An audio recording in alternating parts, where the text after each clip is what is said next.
रामाय रामभद्राय रामचंद्राय वेधसे रघुनाथाय नाथाय सीताया पतये नमः। नमस्कार, मैं राकेश गुणवंत तामनकर आप सभी दर्शकों का मेरे YouTube चैनल में स्वागत करता हूं। मित्रों, मेरे बहुत से मित्र मुझसे पूछते थे कि जब भी हम भगवान श्री राम के मंदिर में दर्शन करने जाते हैं तो भगवान राम जी के साथ या तो राम दरबार अथवा भगवान श्री राम, माता सीता जी, लक्ष्मण जी और हनुमान जी की मूर्तियां होती है, परंतु राम जन्मभूमि में जो राम मंदिर का भव्य निर्माण किया गया है उसमें राम लला की मूर्ति क्यों स्थापित की गई है, उसका क्या कारण है। तो इस संदर्भ में हमें राम जन्मभूमि के मंदिर के इतिहास का देखना पड़ेगा। तो इस संबंध में आपको बता दूं कि 9 नवंबर 2019 को जब सुप्रीम कोर्ट ने राम जन्मभूमि पर राम मंदिर निर्माण करने के लिए जो अपनी अनुमति दी थी, उस समय अनेक वर्तमान पत्रों में अनेक लेख छपे थे। उन लेखों से मैंने बहुत से तथ्य संकलित कर अपनी डायरी में नोट करके रखे थे और उन्हीं संकलन से मैं आपको रामायण के मंदिर के इतिहास का बात बताने वाला हूँ। तो चलिए शुरुआत करते हैं।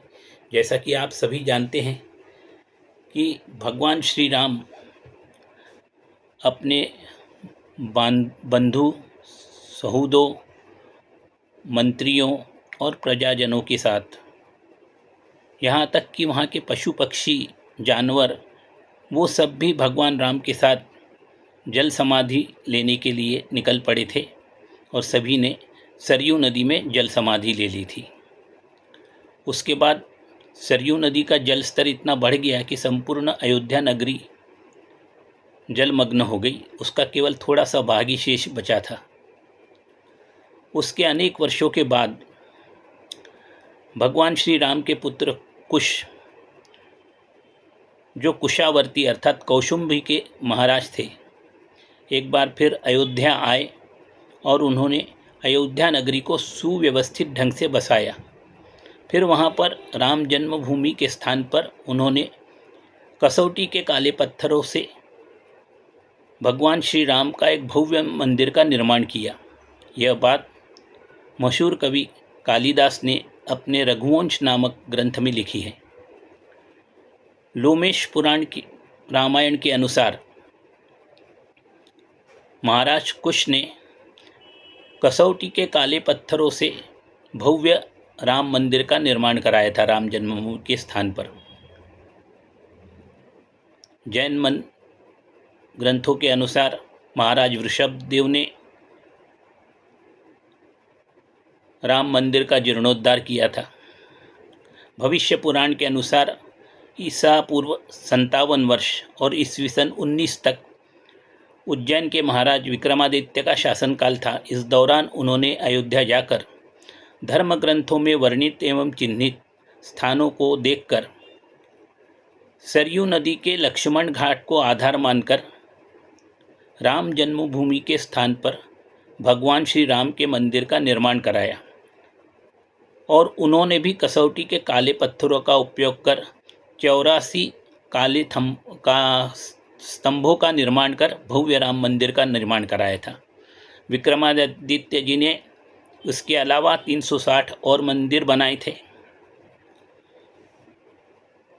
वो विष्णु भक्त थे, तो पासी के पर्वत विष्णुपद पर उन्होंने विष्णु ध्वज की स्थापना भी की थी।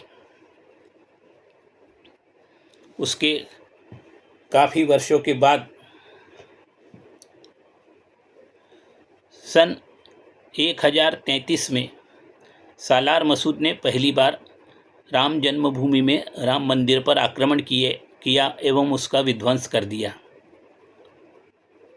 जब सालार मसूद राम मंदिर का विध्वंस कर वापस लौट रहे थे, तब बहराइच में उनका सामना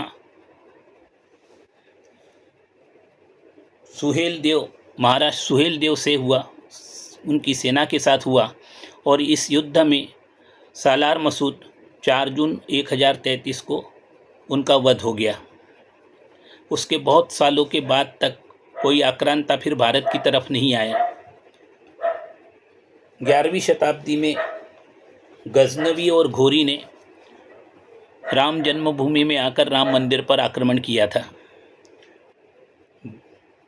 12वीं शताब्दी में कुतुबुद्दीन ऐबक, 13वीं शताब्दी में हलाकुल खान तथा 1399 में तैमूरलंग ने राम जन्मभूमि में राम मंदिर पर आक्रमण किया। फिर 1527-28 में बाबर, जिनके सेनापति मीर बाकी ने राम मंदिर पर आक्रमण किया। वहाँ हिंदुओं के सैनिकों के साथ उनका घनघोर युद्ध हुआ, जिसमें हजारों हिंदू सैनिकों ने अपने प्राणों की आहुति दी, पर वो राम मंदिर को बचा न सके और मीर बाकी ने तोपों की सहायता से मंदिर को ढहा दिया और वहाँ पर एक मस्जिद का निर्माण कराया। तभी से वो मस्जिद बाबरी मस्जिद के नाम से जानी जाने लगी। उसके बाद बहुत से राजाओं ने राम मंदिर को मुक्त करने का प्रयास किया, परंतु वो कभी सफल न हो पाए। तभी ओरछा के राजा रणविजय सिंह, उनकी वीरगति के प्राप्त होने के बाद उनकी पत्नी रानी जयराज कुमारी हंसवर, इन्होंने 3000 नारी सेना के साथ अयोध्या पर आक्रमण किया और वहाँ से भगवान श्री राम का विग्रह लेकर वो ओरछा चली गई। कुछ इतिहासकार मानते हैं कि जब बाबर ने राम मंदिर पर आक्रमण किया तो राम मंदिर के जो महंत थे उन्होंने भगवान राम का विग्रह सरयू नदी में प्रवाहित कर दिया या विसर्जित कर दिया। उसके बाद ब्रिटिश शासनकाल आया। 1853 में फिर से हिंदू मुसलमानों में राम जन्मभूमि के लिए को लेकर विवाद छिड़ गया।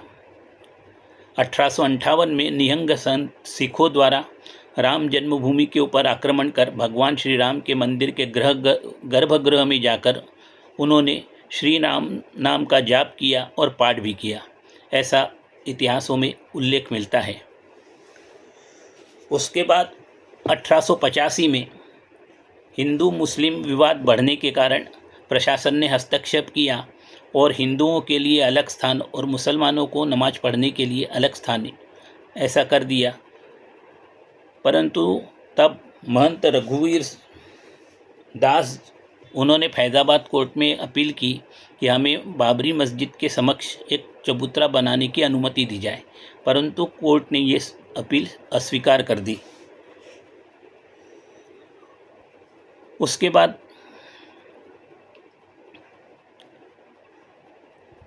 1947 में भारत स्वतंत्र हुआ।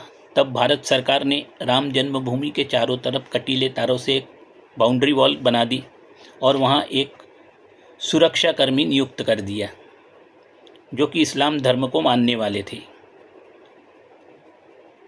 22 दिसंबर की रात और 23 दिसंबर की सुबह 1949 में एक घटना घटी कि राम जन्मभूमि के स्थान पर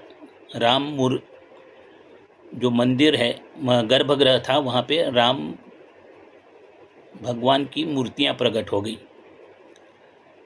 उस समय के चौकीदार ने अपने बयान, जो कि उस समय के कलेक्टर थे, उनके समक्ष जो बयान दिया था उसमें उन्होंने लिखा था कि उन्होंने एक बालक रूप में राम को देखा था जो बाद में मूर्तियों के रूप में प्रकट हो गया।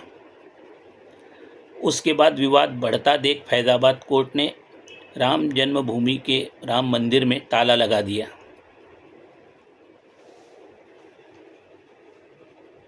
उसके बाद 1986 में फैज़ाबाद कोर्ट के आदेश पर ही राम मंदिर का ताला खोल दिया गया। 1992 में बाबरी मस्जिद ढांचा ढहा दिया गया और फिर सुप्रीम कोर्ट में सुनवाई के बाद 9 नवंबर 2019 को सुप्रीम कोर्ट ने राम जन्मभूमि पर राम मंदिर निर्माण की अनुमति प्रदान की। उसके बाद 5 अगस्त 2020 को प्रधानमंत्री नरेंद्र मोदी ने राम जन्मभूमि में मंदिर निर्माण के लिए शिलान्यास किया, भूमि पूजन किया और 22 जनवरी 2024 को राम मंदिर में रामलला की मूर्ति का प्राण प्रतिष्ठा की गई और फिर मंदिर सभी दर्शक भक्तों के लिए दर्शन करने के लिए खोल दिया गया। तो ये संपूर्ण इतिहास जानने के बाद आप समझ गए होंगे कि राम जन्मभूमि में रामलला की मूर्ति की स्थापना क्यों की गई है। अभी मंदिर में निर्माण का कार्य अभी भी जारी है। मंदिर जब पूरा होगा तब उसमें अवश्य लोगों को ज़्यादा आनंद और संतोष प्राप्त हो सकेगा। आपको मेरा ये वीडियो कैसा लगा, नीचे कमेंट बॉक्स में जाके अपना कमेंट दीजिए एवं इस वीडियो को लाइक करना, सब्सक्राइब करना न भूलें। इसको शेयर भी कीजिए। धन्यवाद।